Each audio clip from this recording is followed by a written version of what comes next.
উঠেছে, এখন আমি মাছটা দিয়ে দেবো।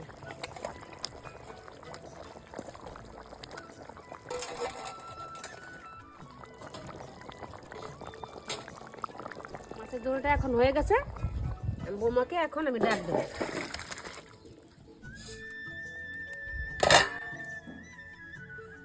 আমার রান্না হয়ে গেছে, এখন তাড়াতাড়ি করে দিয়ে বৌমাকে ডাক দিই।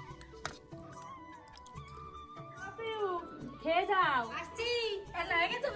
হ্যাঁ, নাও। দেখতে তো সেই লাগছে। দেখো বন্ধুরা, এত সুন্দর রান্না হয়েছে, কালারটা তো সেই হয়েছে। এবার খেয়ে দেখি কেমন হয়েছে।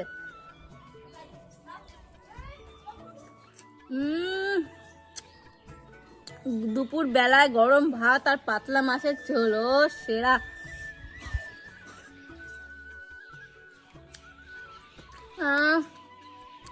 সেরা মা, সেরা, দারুণ হয়েছে রান্না। বৌমা তো রান্নাটা খেয়ে ভালো লেগেছে। তোমাদের কেমন লাগলো বন্ধুরা? যদি ভালো লেগে থাকে লাইক কমেন্ট করে শেয়ার করে দিও।